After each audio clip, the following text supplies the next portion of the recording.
know they're capable of doing something really bad to me, so I don't trust them. Imagine finding freedom and peace from your childhood trauma through music, only for people to try to dim your light, sabotage your journey, and remind you of the very pain you fought so hard to escape. For Mary J. Blige, the queen of hip-hop soul, music wasn't just a career. It was survival, a form of escape from the dark experiences she had growing up. Yet behind the awards, standing ovations, and sold-out shows, she silently battled with artists who disrespected her, undermined her legacy, and turned the industry into a battlefield. I was tired. I was sick and tired of being sad and depressed and hating myself. Now at 54, Mary is done being silent, and she's finally naming the 6 musicians she hated the most. The person on number 5 wasn't just a musician, but also a lover who abused her and shattered her trust. Let's start with number 1, Jeff Redd. Jeff Redd asked me would I sing background on some of his records, and for the first time at the Apollo was with him. In an interview, Mary did not hold back as she revisited the early years of her career. Years filled with soulful dreams but overshadowed by financial struggle, emotional exhaustion, and the harsh realities of being an underpaid backup singer. While the world praised Jeff Redd as a rising R&B star, Mary was behind the scenes pouring her heart into his performances, giving the kind of background vocals that could lift a song from ordinary to unforgettable. Yet the more his records climbed, the deeper she sank into poverty. She said that even at the peak of his success, her pay didn't match the impact of her voice. She couldn't even afford to move her mother and siblings out of the dangerous, roach-infested Bronx housing projects. Where we was living, how we was living, it was a lot. It was a lot to process. They were desperate to escape. To the outside world, Jeff Redd was the man who discovered Mary J. Blige. Industry insiders hailed him as the bridge between Mary and Uptown Records. But behind the applause was a darker story. A story of power imbalance, where Mary's gift was used to elevate his career while she stayed trapped in the background. She brought soul, emotion, and a fresh sound that made his songs resonate with listeners. But compensation never matched her contribution. While Jeff Redd toured in designer suits and stayed in luxury hotels, Mary returned to a neighborhood where survival was a daily battle. Mary revealed that the pain wasn't just financial, it was psychological. She felt invisible in an industry where her sound was everywhere, yet her name was nowhere to be found. Jeff enjoyed the spotlight, interviews, and industry respect, while Mary watched from the shadows, wondering if she would ever get her break or remain the hidden voice behind someone else's dream. She didn't just sing, she bled into every note, yet the financial reward she expected never followed. She believed Jeff saw her as an asset, but not as a human being with urgent needs. While his songs went gold, Mary still had to take dangerous bus rides through crime-ridden streets, still heard gunshots outside her window, and still had to sleep fully clothed some nights because of fear. She felt exploited, used at a time when she was young, vulnerable, and desperately seeking escape. As Mary's star eventually rose, as she blossomed into the queen of hip-hop soul, she carried that memory with her, not as fuel for revenge, but as a truth she would never forget again. She admitted that the resentment came from feeling betrayed by someone she once trusted with her future. Jeff Redd was not just a figure in her past. He symbolized the exploitation of young black women in the music industry. That is why Mary's feelings toward Jeff remain bitter. Number 2. Snoop Dogg. According to Mary, what should have been a powerful collaboration with Snoop Dogg quickly turned into one of the most disappointing experiences of her career. She believed two legends were coming together with equal energy, equal respect, and equal passion. But what she encountered instead was a dismissive attitude that made her feel minimized in a space where she had earned her crown.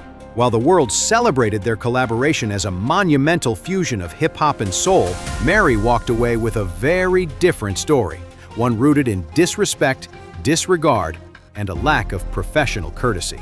You know, if I can't get respect in the relationship, then I have to move on to save myself. Mary came into the studio prepared, focused, and deeply intentional. Every note she sings is a reflection of her journey, her pain, and her triumph.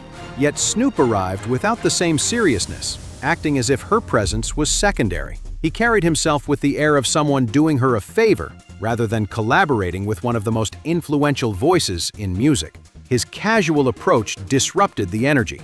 He was late, distracted, and made decisions without acknowledging her creative input. Mary expected partnership. What she experienced was ego. Throughout the session, she noticed moments where he would override her suggestions, even when they elevated the track. He would take control of conversations, speak over her, and present ideas as if her role was merely to add background flavor rather than to co-create something iconic. She didn't expect to be worshipped, but she expected to be respected.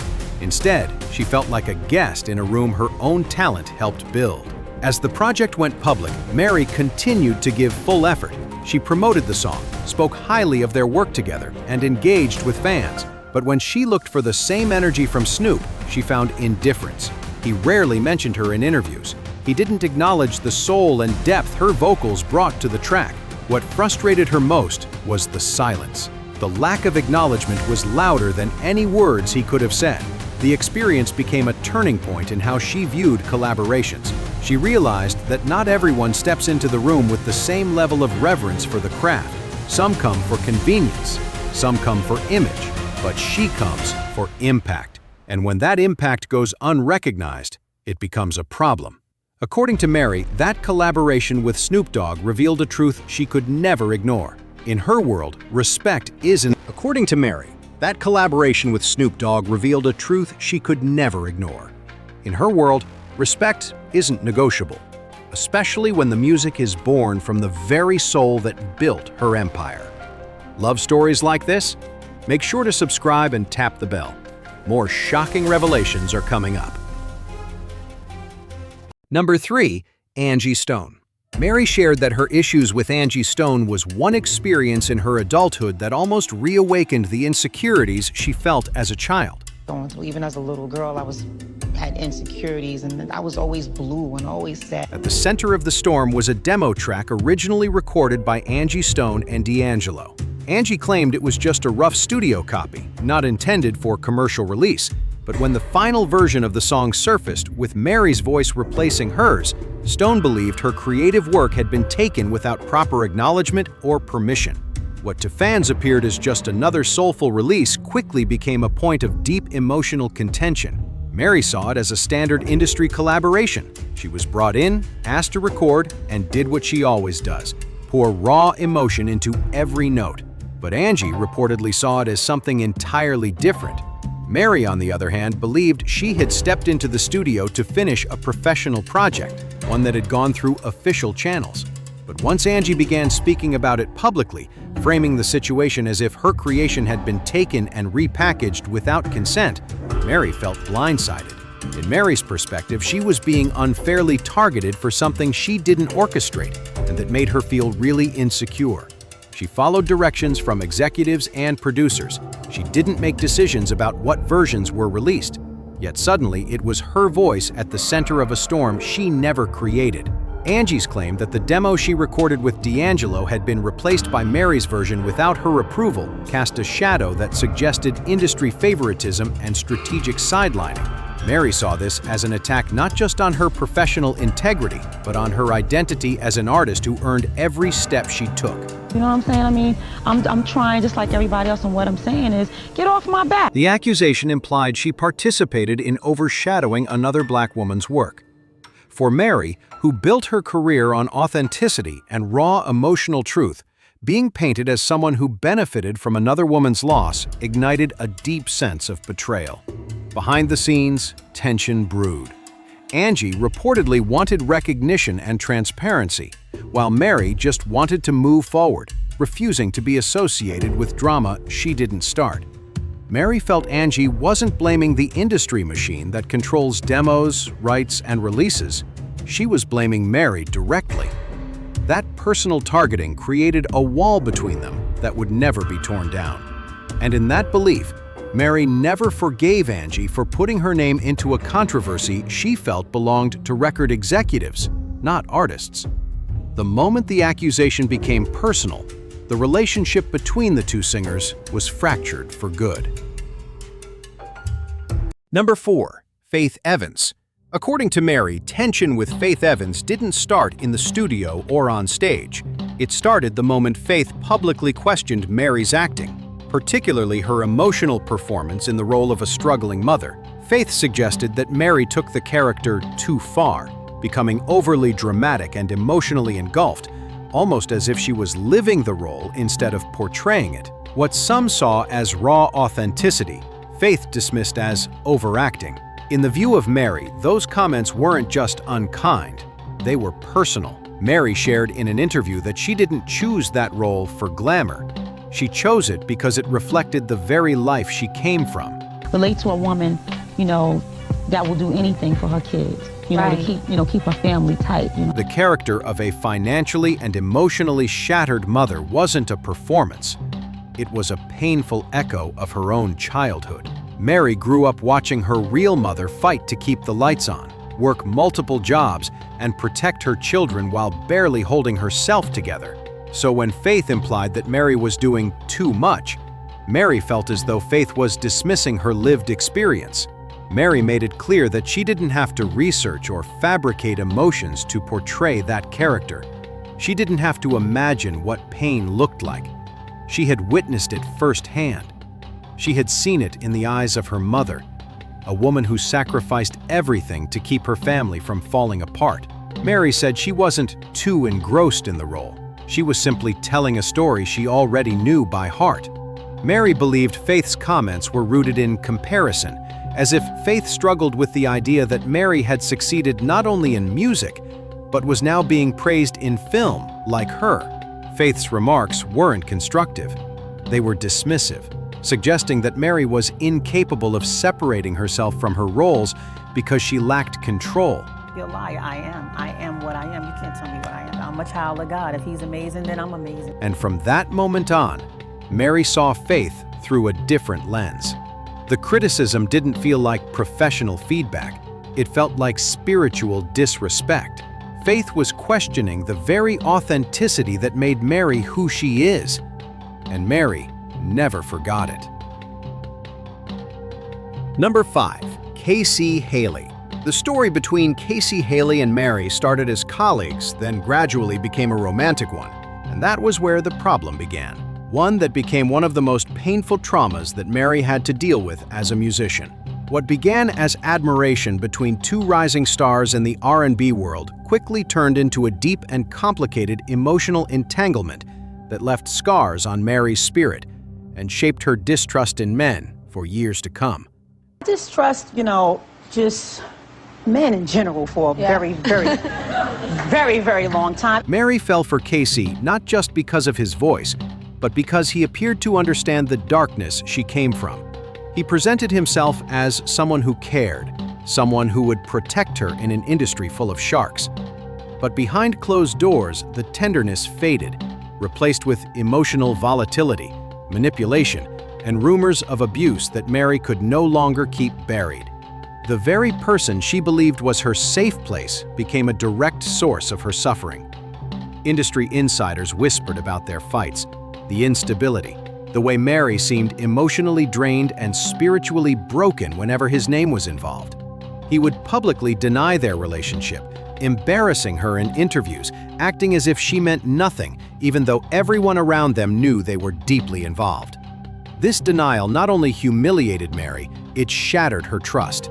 She felt like she was being erased from his life in front of the world, all while dealing with private chaos no one could see. What hurt even more was his ability to pretend to care. In public, he played the role of the charming frontman, laughing and joking as if everything was normal.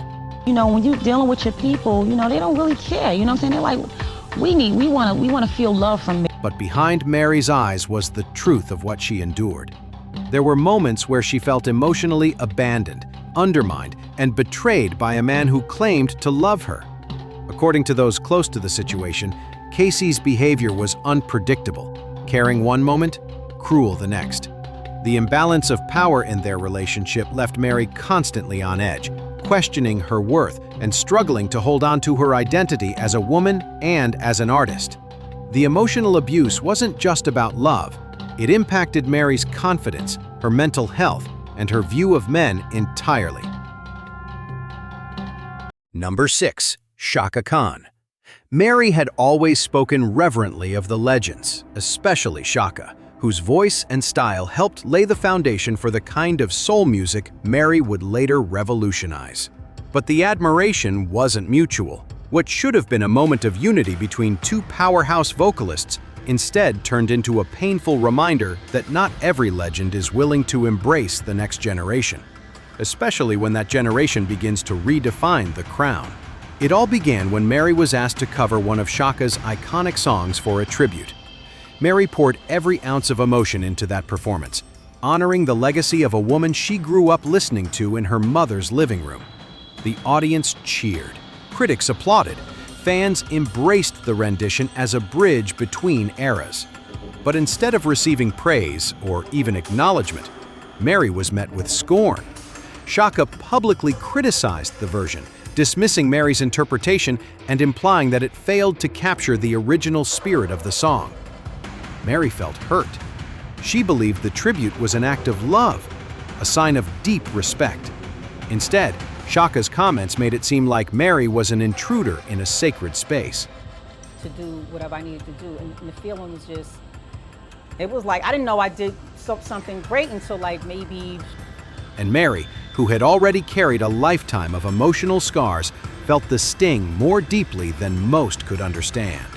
And Mary, who had already carried a lifetime of emotional scars, felt the sting more deeply than most could understand. Chaka's remarks didn't stop at critiques of the song. Interviews surfaced where Chaka made statements implying that modern artists lacked true vocal discipline or emotional maturity, statements Mary believed were subtle jabs in her direction. To be disparaged by someone she once saw as a musical mother figure was devastating. Mary had positioned herself as part of a lineage, not a replacement. Yet the hostility made it clear. Not everyone saw her rise as a continuation of legacy. Some saw it as a threat to their throne. Mary had faced judgment from executives, critics, and even collaborators. But to face it from an icon she once worshipped was a wound that cut far beneath the surface. Backstage at events, the tension was palpable. Mary reportedly avoided certain rooms or interactions to keep the peace. She had no interest in drama, but she refused to pretend the disrespect never happened. Mary believed in lifting others up, not tearing them down. And every time she heard Chaka diminish newer artists, she saw it as a reflection of the bitterness that plagues the industry when legends refuse to pass the torch gracefully. Mary acknowledged the pain from that experience, and even though she said she had let it go, she had not forgotten. Thanks for watching. Let me know your thoughts in the comments and check out another video on the channel next.